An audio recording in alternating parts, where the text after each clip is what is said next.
The question how can children navigate in different languages during the process of interaction and learning challenged me to think about the relationship between interaction and expression in the process of learning in childhood. My responsive curriculum is based on the observation of children's interests, abilities, and needs. To explore children's interactions and expression, I planned some activities that challenge children to use the 100 languages based on the ideas proposed by Malaguzzi, thinking about the classroom as a place of experimentation, of expression, interests with unlimited possibilities. For example, one activity create opportunity for children to express themselves using their bodies, using the corporal expression that challenge them to use by the fun games, collective performances based on their moves and using objects to challenge their movements, such as cars, features, and instruments and materials that communicate with their bodies. It will create an atmosphere to give them some interaction to use their communication, and I will include different children in different stages of development. This provocation challenged children to express themselves in many languages and interact with each other in the learning process.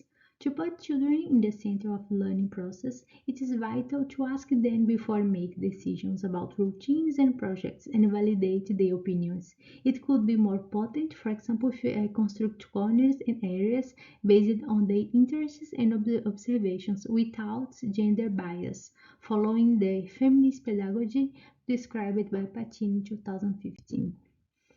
I will also exercise the pedagogy of listening by Quintero 2010, observing children in all their complex ways of expression without making assumptions about their preference.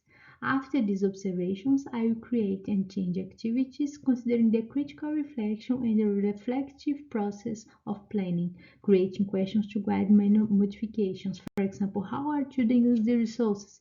Is this challenge the process of learning? How can I walk in playing, observing, reflecting, and act?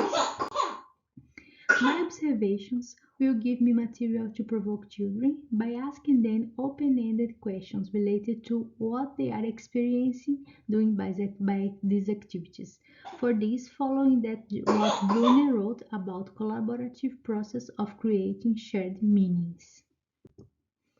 I will plan activities that challenge children to exercise their communication, motor, and social skills and challenge different abilities.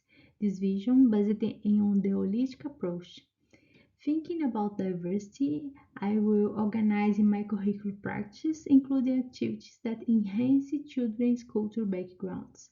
For this, I could create a calendar with families and invite them to share with us special celebrations. According to outcome 2 from Wildlife Australia, it will give children the perspective of belonging in their space and being respectful for their diversity. The process of learning in this unit was crucial for building the knowledge and also especial for the pedagogical documentation, children as a capable and pedagogy of listening.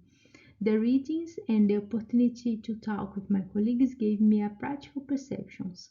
The issues are part significant of societal problems, for example, lack of values, excess of technology, and decreased time for children with families in nature.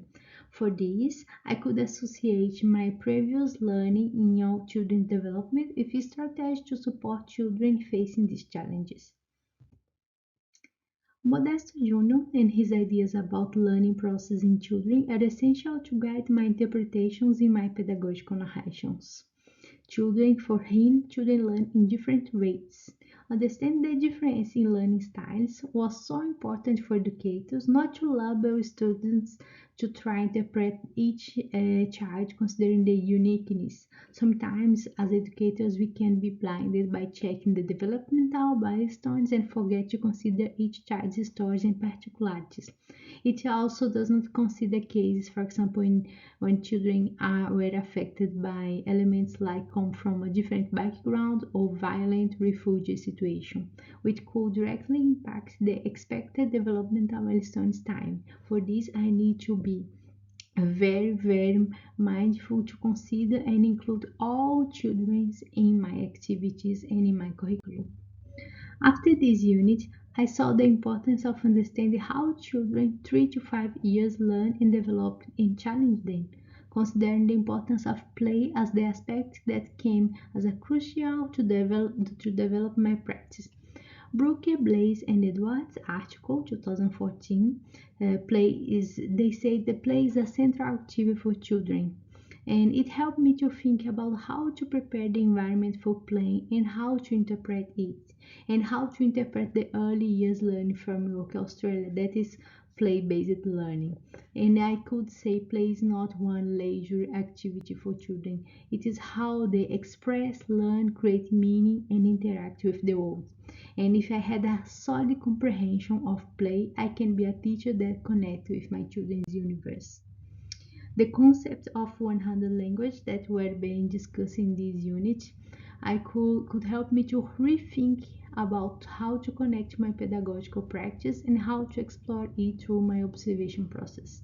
The article of Parnell inspired me to find extraordinary moments in everyday moments. In this article, I saw details and curiosity to rethink about my teaching practice, understand my practice as a research practice, understand the educator as a research by Patini 2014.